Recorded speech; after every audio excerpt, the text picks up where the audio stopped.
two, three, four, testing.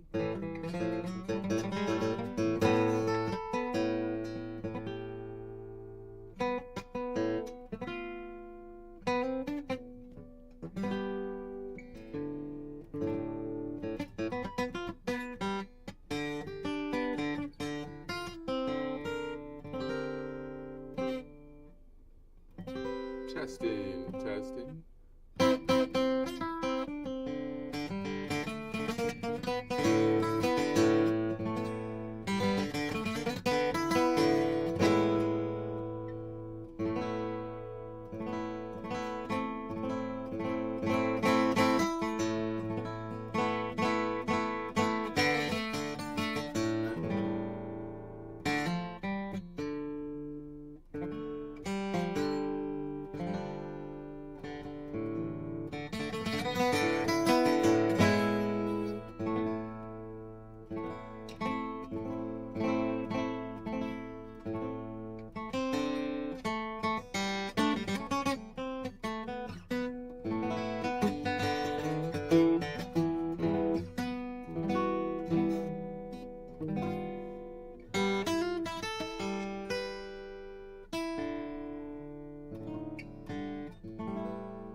So let's see.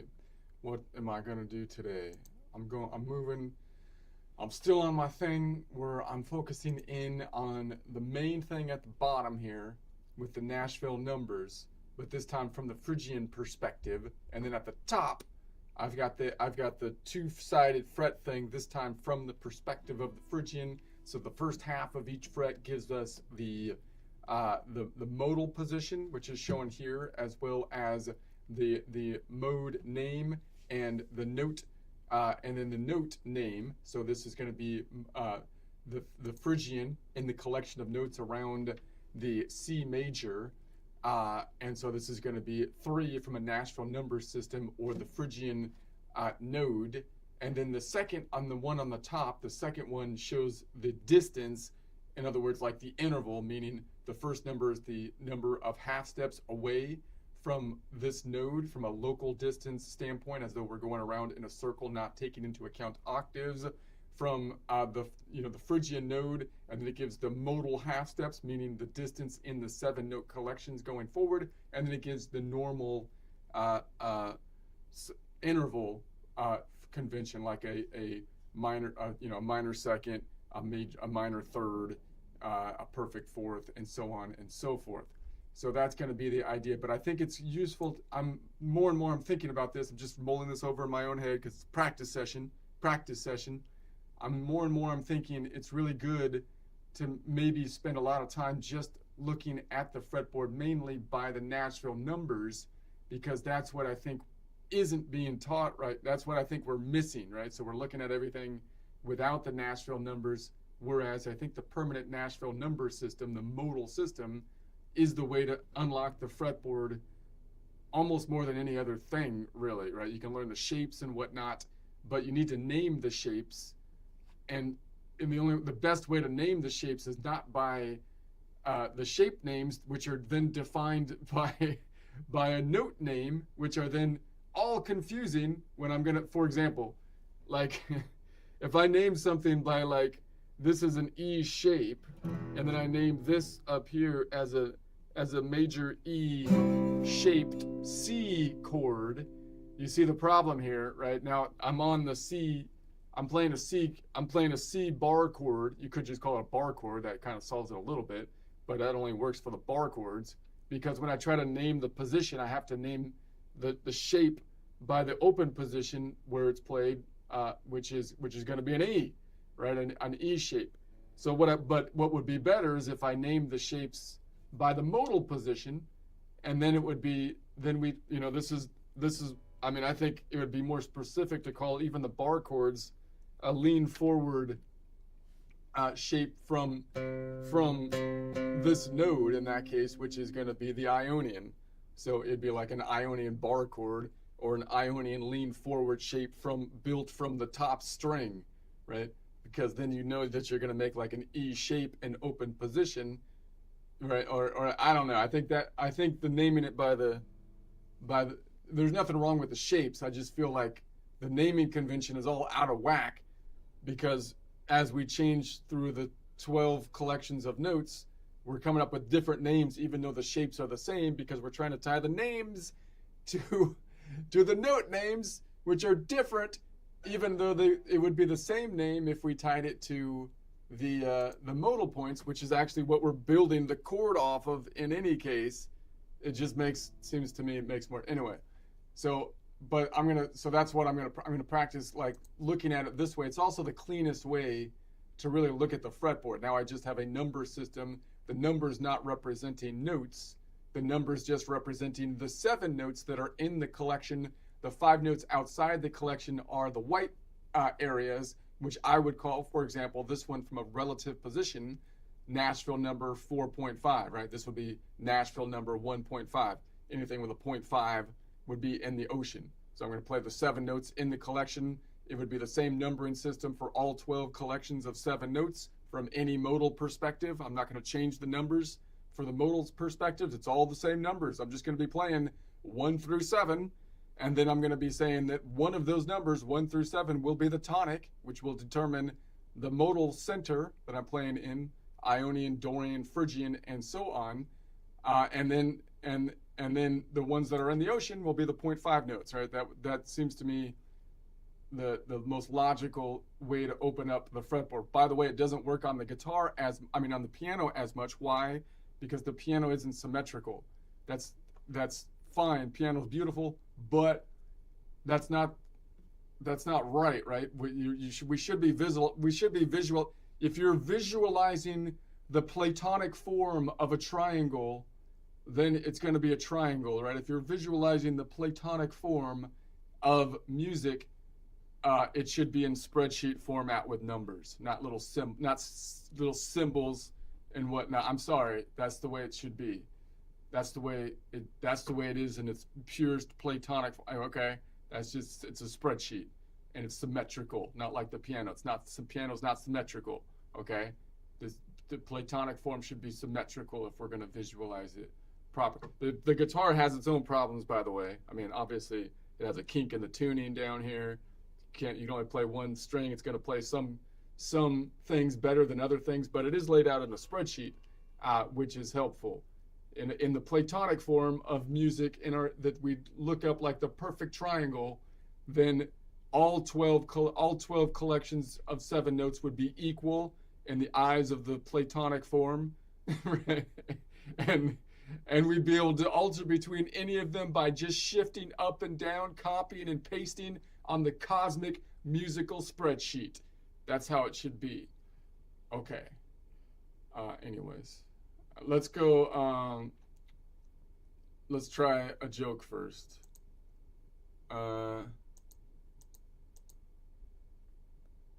Quick joke. I'm ranting on. I think this one's on the state of the streaming again. The streaming state, which I guess there's a current controversy over like the children's content. They keep on trying to indoctrinate the children, but which is bad. That's pretty crazy. But I mean, they've been doing this like all their content, and like they're miscategorizing it. You know, like they got documentaries that don't tie into the actual history at all. You know, like, and I don't mind if you do it. Like if you make like. If you want to like make your own rendition of like the Iliad and you totally like do your own thing with it, you go, that's fine, but you don't call it like a documentary. You don't call it like a 1-for-1 reenactment of the Iliad if you totally whacked it out. That you can do whatever you want with it, but I mean, you kind of you have to. Again, it's about the definitions. They're changing the definitions. You can't change the whole historical timeline and then call it a historical documentary and stuff like that. You can't. Okay. That's the general thing. That's the general feel for my rant here. Because that's what they're doing. And I'm sick of it, man. So, here we go. I'm back to the phrase, this too shall pass. Right through the algorithm. Right through the algorithm. All right. Is it just me, or does the current Disney Netflix streaming lineup feel like a cow pie shot through with a shotgun? It's like a cow pie shot through with a shotgun. Like splatter art meets creative bankruptcy. Cow pie shot with a shotgun. Seriously, every time I scroll, it's just holy crap. It's holy crap. Holy streaming stinky crap. I keep hoping, praying that each newly dropped documentary where they make say a conqueror of the known world so limp-wristed he couldn't even hold a sword if that was his real character, you know? Let alone conquer a salad bar. Is it just a one-off, a fluke, a hiccup, a fart in the wind? No. They keep doubling down. That's the thing. You see it, you're like, dude, it's just like Disney. You're like, they put something out on Star Wars and you're like, oh my goodness, that was terrible. But they must learn their lesson. They're not crazy. They're going to fix it. They want money. They're capitalists, right? They should fix it because no one likes what they did. But then they don't. They never fix it. It's been like, I don't know, 10 years now. It's like crazy. So I mean, like they take Alexander the Great, for example, warrior king, battlefield juggernaut, and give him the battle tension of like a Taylor Swift breakup montage, for crying out loud. They dress it up in pseudo-academic narrative, slap a documentary tag on it, which is the most egregious part of the process. If you want to make a fictional tale, a fictional historical tale, and make it all whatever, that's fine. But if you're gonna say it's a documentary, then you have to. There's a certain standard that needs to be. They put the documentary on there and then pretend like they didn't just rewrite half human history based on vibes and TikTok fanfic. I sit there thinking, surely this can't be a trend. It's got to be a one-off. They wouldn't dare do that again, right? It was horrible. They're going to get the backlash.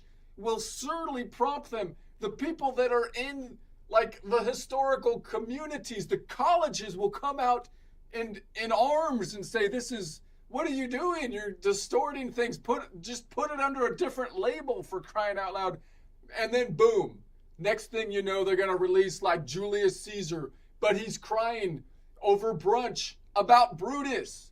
But this time Brutus doesn't physically stab Caesar's heart. The heart stab was really just metaphorical, which in the minds of the TikTok is actually worse than a real stab. That's true violence. They was emotionally stabbed in the heart, which makes the story better. So that's why they adjusted it for the documentary. Honestly, I just keep telling myself the good old saying, this number 2 will pass. This too will pass. This holy crap number 2 culture rotting streaming era will pass. But until then, we're trapped in the golden age of algorithmic nonsense, where every title is miscategorized like a toddler reorganized the Library of Congress. And the toddler is a mischievous, possibly malicious little guy, for crying out loud. I thought at first they were just randomly didn't know how to categorize things, but no, that guy's doing it on purpose. That kid's got an agenda. He's got an agenda.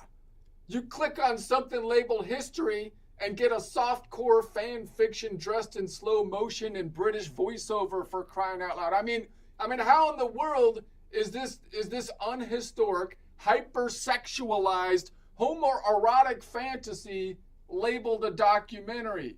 This isn't what I'd expect to find in the documentary section on Netflix. I mean, based on their current category schemes, I think it'd be found under the fictional educational content for kids under 7. That's where I would think it would, based on their current trend, the way they're putting things together, that's where I expect to find it. But anyway, so you know what? Forget them. I'll just go rewrite the great books myself in Suno song format, line by line, verse by verse, because they don't respect the past. I'll do it myself. I say F you, I'll do it myself. Louder, catchier, and with better chords. All right. I wrote a song about it. Let me see. It's a Suno song.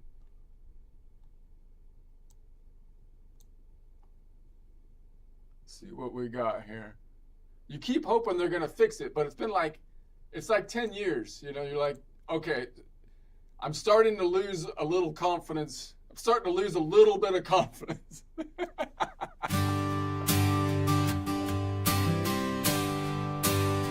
This too shall pass, right through the algorithm. I'm scrolling through the muck, just praying for some wisdom. Is it just me, or does that Disney Netflix feed look like a cow pie shot with a 12-gauge creed? Like splatter art meets creative dead, every click's a mess.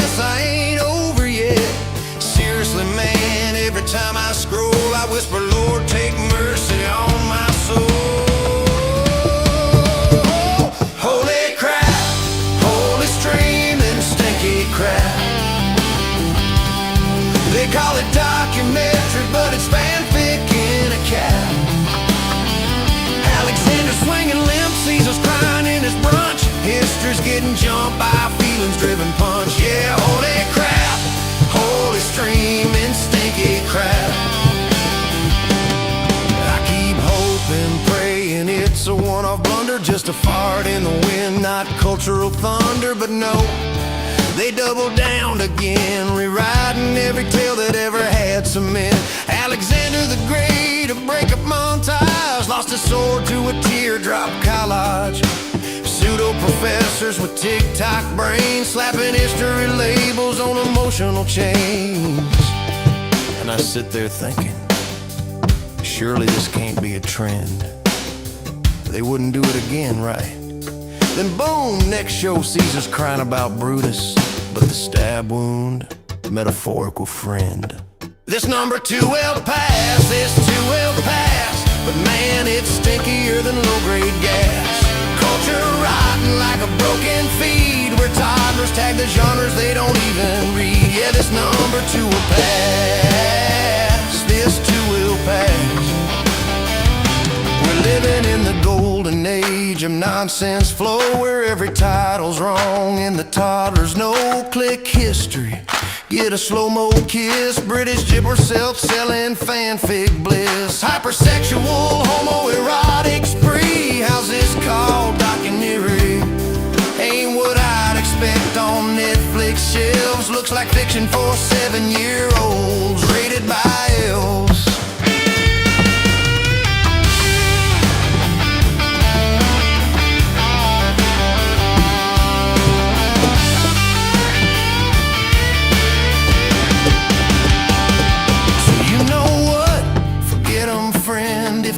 Tell the truth, I'll make my own trend. I'll take the great books, dust off their verse, turn Homer and Virgil into Suno-driven dirt. Line by line, verse by verse, truth in rhythm, a country curse. If they won't respect the past, I will. Louder, catchier, with a rebel's will. Holy crap, holy streaming stinky crap. They sold out history for a TikTok trap. But I'm riding on truth with my 6-string word, singing soon will be my sword and the past be heard. Yeah, holy crap, this too shall pass, right through the algorithm's glass, yeah. And when the credits roll on this cultural crash, I'll be picking my truth with a Suno flash. Because if they won't respect the past, I'll do it myself. Louder, catchier, and with better chords.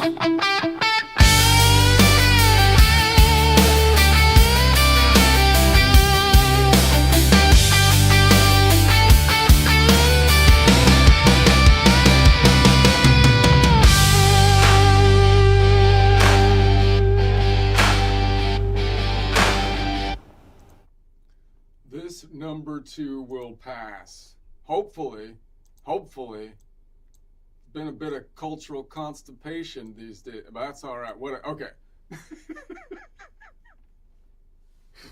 Let's see what we got here. We're on. Let's see. Oh wait, where's my other glasses? I need my guitar playing glasses. There's ones. All right.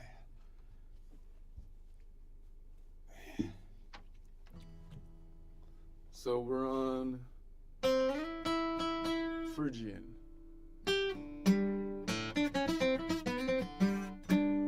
All right, so I'm going to be reaching up this time.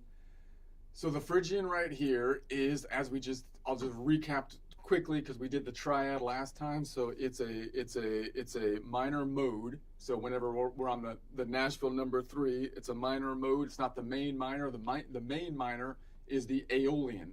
So the Aeolian, or the 6, is the main minor or the minor scale that we build off of. The 3 then, which is the Phrygian, is going to have similar distances, meaning similar distances, which will land you on another note, what I call the continents, versus landing you in the ocean, except that the Phrygian has that minor second. So I also kind of use my shape kind of analogy here of, you can see this box shape, which you can see clearly with these shorter numbers, right? This box shape. The 3, again, this is useful if you use the same numbers no matter what mode you're playing in. Like, I'm not going to make the 3 the 1, because then the whole numbering system is a mess, right? If I keep at the 3, then I can say the 3 always lives at the bottom of the box. The 3 is always under the 7. It's always under the Locrian. The Phrygian is under the Locrian. So I call this box Ionion's house, right? So I call this Ionion's house because Ionion's the major scale, and Ionian lives in the front, has the ocean view towards the right.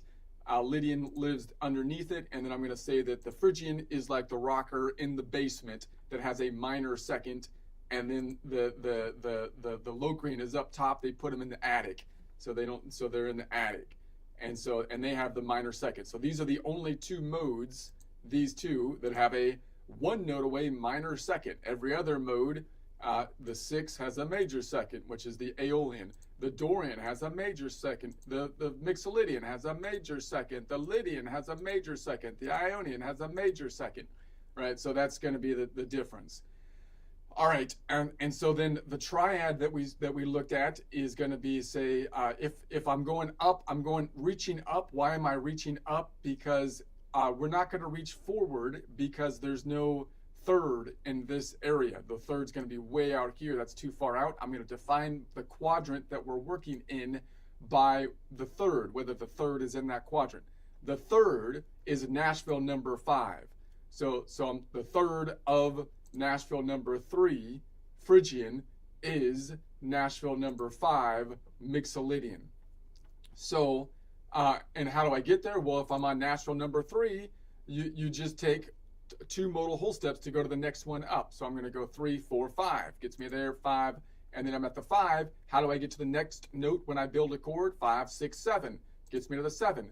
Therefore, the Nashville number system, or the modal number system of the Phrygian, the way I'm visualizing it, meaning keeping the Nashville numbers the same and just changing modal perspective or modal center, would be that you just take every other note, right? So it's going to be 3, 4, 5, 6, 7. So 3, 5, 7, or the Phrygian, Mixolydian, Locrian. You hold down those points, and that's how you build a Phrygian triad, which you could call, that Phrygian happens to be in the collection of notes of C major.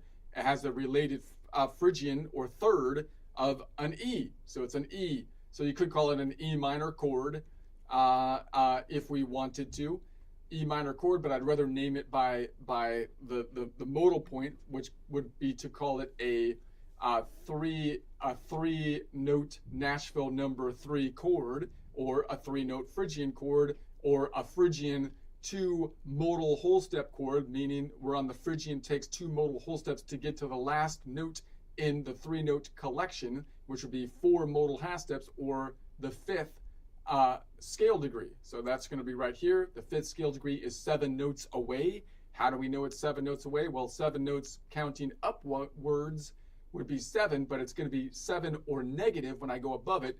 It's negative 12 minus 7, which would be 5, meaning negative 5, negative 10, and then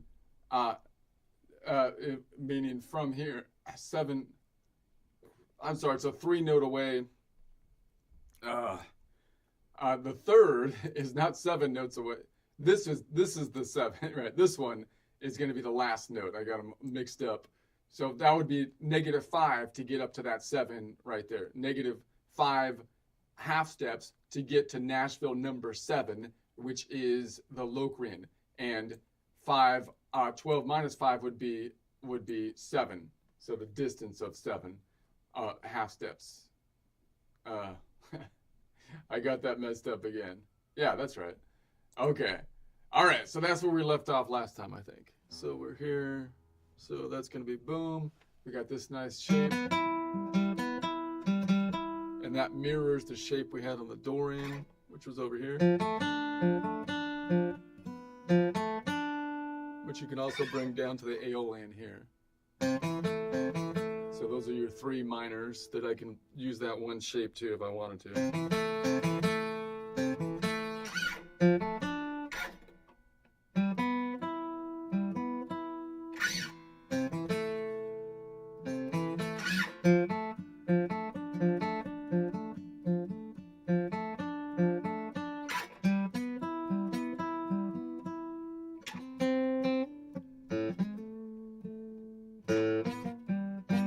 All right, so that's cool.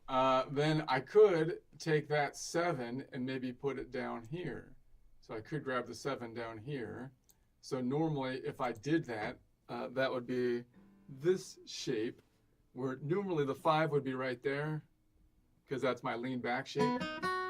And then I could, but I'm really gonna focus more on maybe grabbing it with this finger, so I can still grab that 5 up there. So when I say that's the 7, meaning that's Nashville 7, I have to differentiate in my mind now the numbering system. So that's a good reason to do this, right? So I'm gonna say that's Nashville 7. So I'm gonna call it the N7, Nashville number 7, which is the 5th scale degree. So that's Nashville number 7, which is the 4th modal half step or 5th scale degree of Nashville number 3, which is the Phrygian. Okay, so then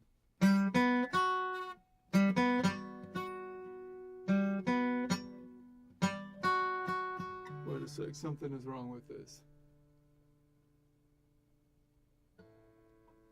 I'm here, so I'm trying to, my glasses are like kind of driving me crazy because I'm trying to close one eye to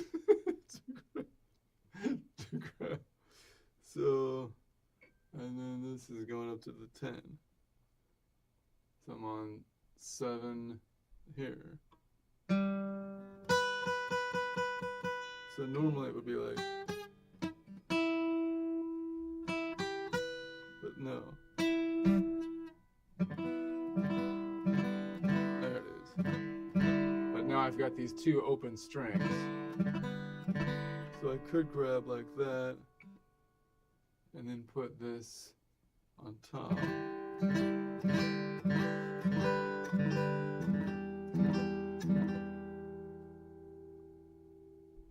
Anyway, do I have another one out here? I've got one out here. I got one back here. So that's going to be Nashville number 7, which is the 4th modal half step or 5th scale degree. Okay, so I'm here, and then I'm going up to here, and then back to here. So boom, boom, like that. That's interesting. So it's gonna make it feel like I'm playing something off of Locrian. The 7, Nashville number 7. But no, I'm thinking of the 3, the Phrygian, as the tonic.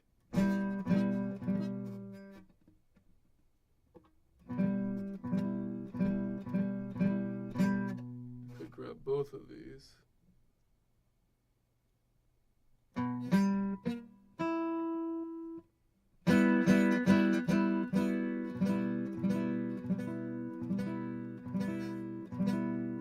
So the 5th on top, which is Nashville number 7.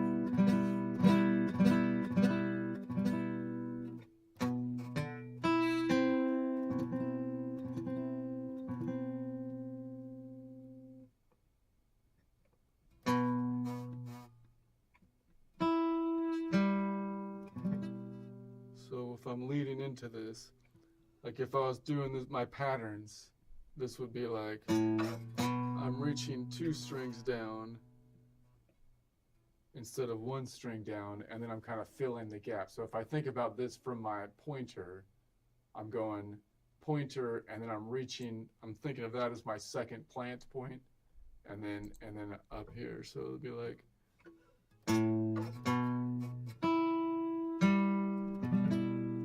this string is left open, which I'm muting that string. I could bar it and give me the 6 Aeolian, Nashville 6.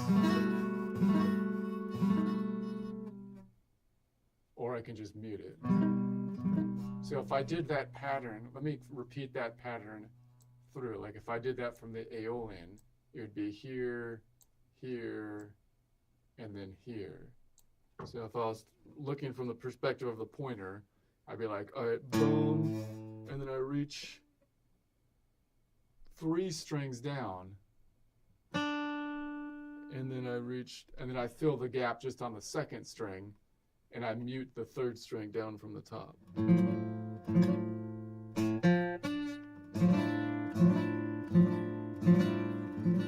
If I repeat that pattern back here, just to like get it, it'll be a symmetrical pattern to some extent, but adjusted to fit, right? So I'm going to reach 2 down, and then this is just going to be muted right there. So I'm going to be at the top. I reach 2 down. I could do it here. Reach 2 down, and then grab that one. Or I could reach 2 down to this one, and then I can grab, that'll push this out to here.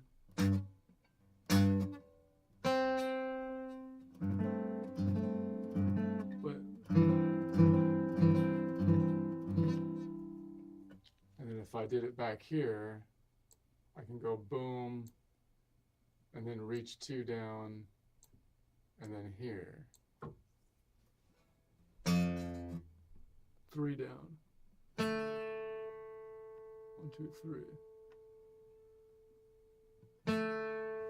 And then I can, the easiest one to grab would then be here, not there.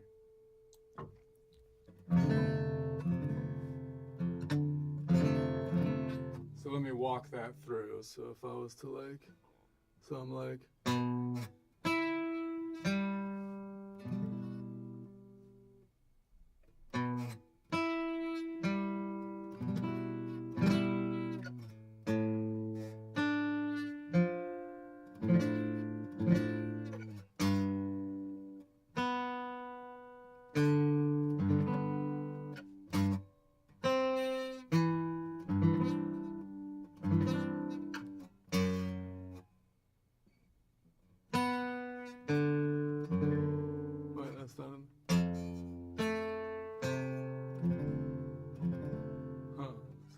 interesting. Hurting my fingers though.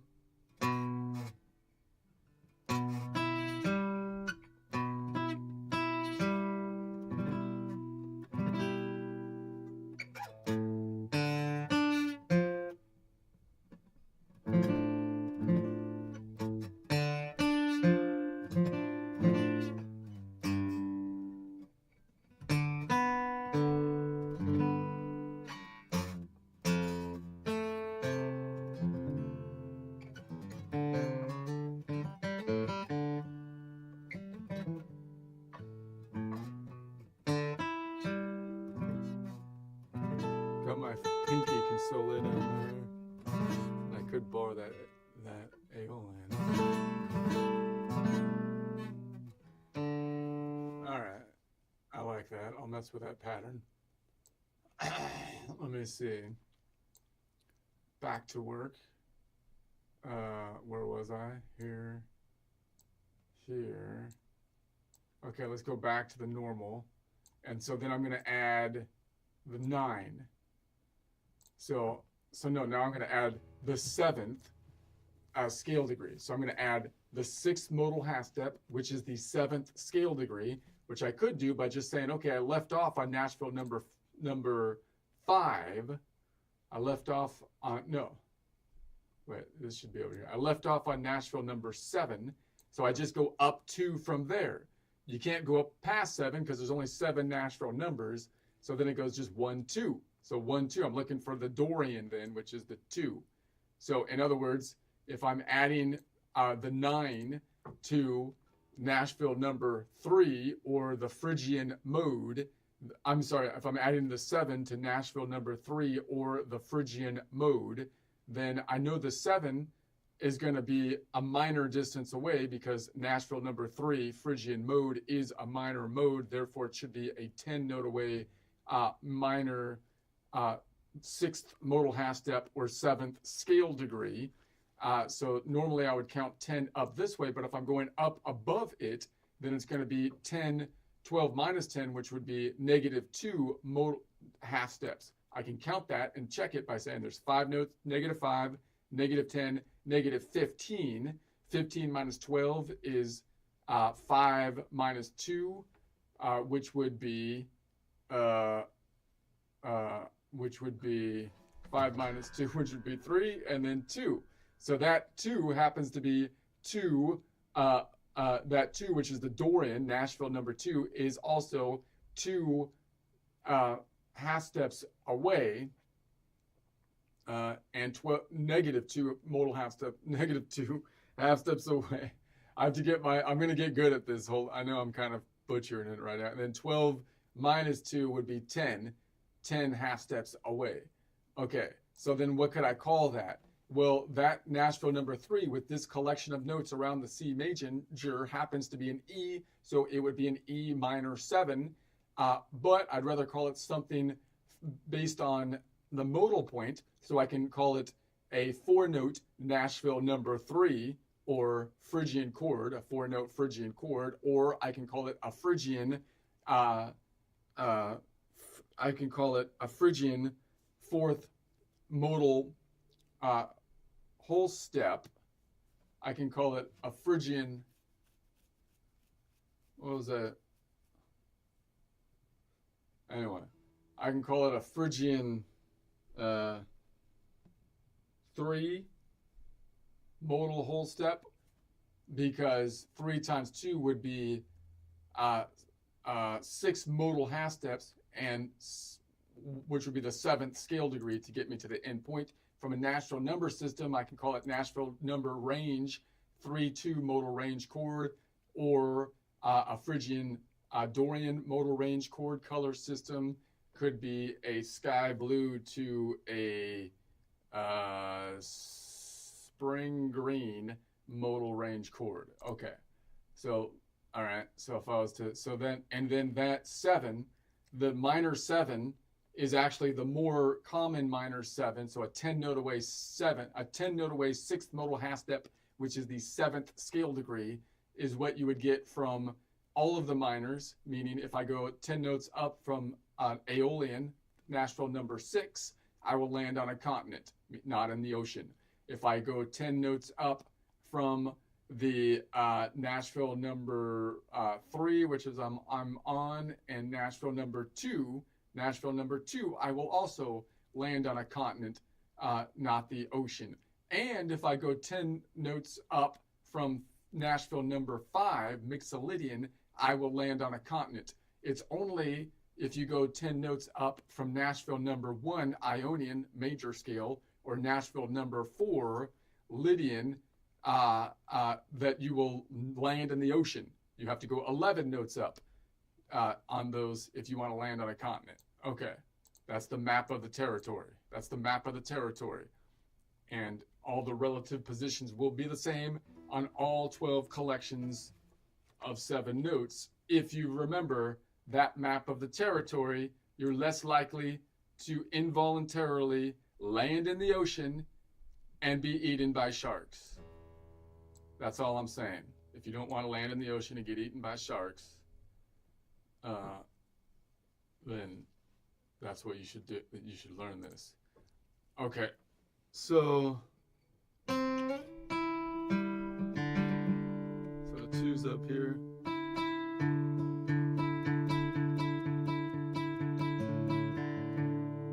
So I can, if I'm, so I can play this back on. It's one way to play it. I could bar this off. The problem with barring it off, though,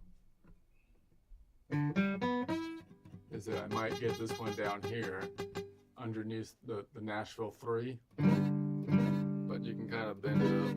But this is kind of like the safer way to do it. But if you do it this way, then you have to mute the strings below it somehow.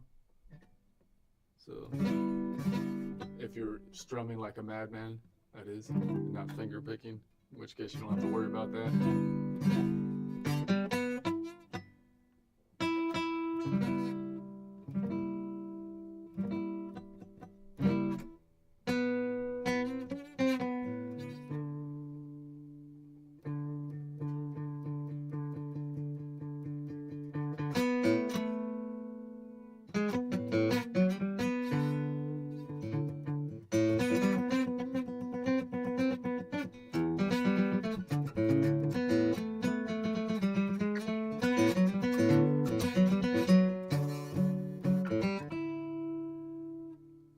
Wait a second.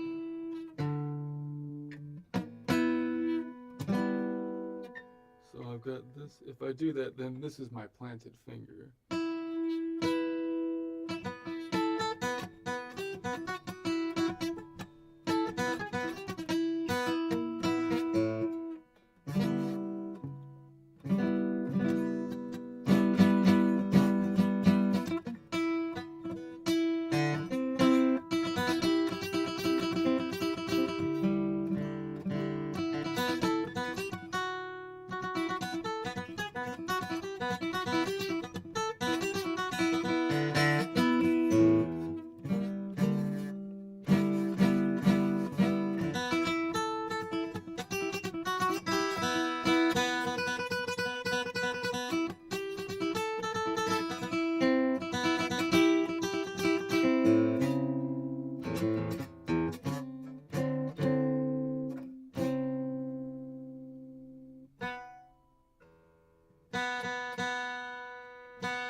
Twist my wrist and do it this way again.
another one. I have one down here.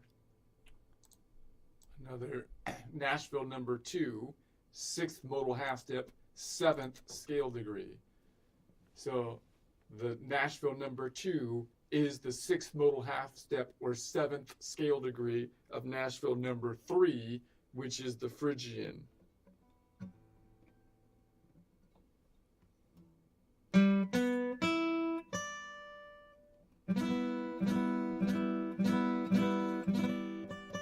Getting this open. Nashville number 7, which is the 4th modal half step, 5th scale degree.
All right.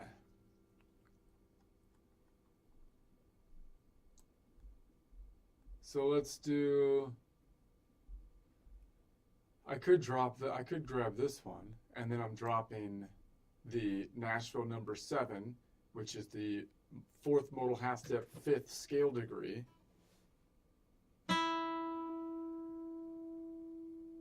So I'm like, boom, and then I'm grabbing this one.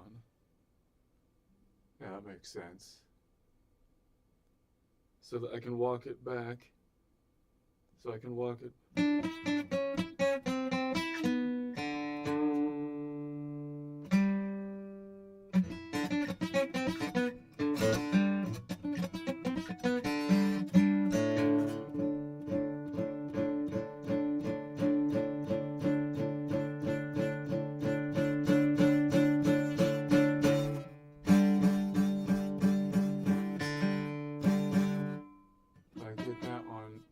String is also a 7. Interesting. So the open string, I've got a Nashville number. Oh no.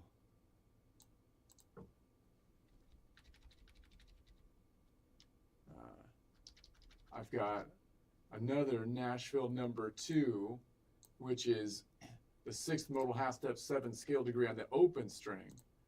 So that is interesting. On this particular one, that's you.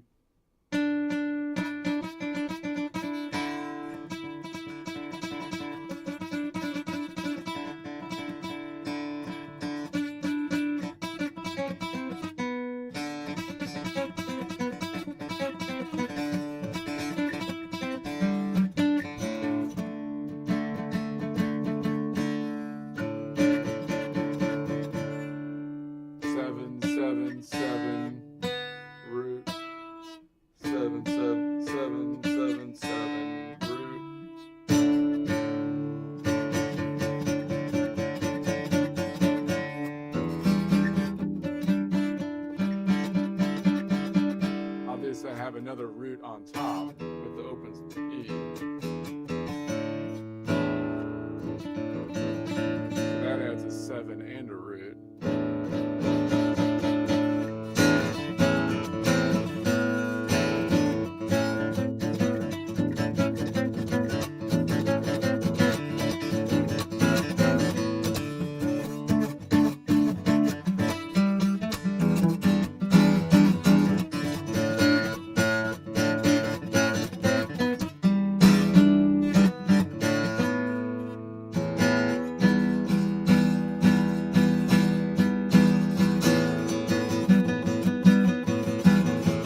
try this again.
Thank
you.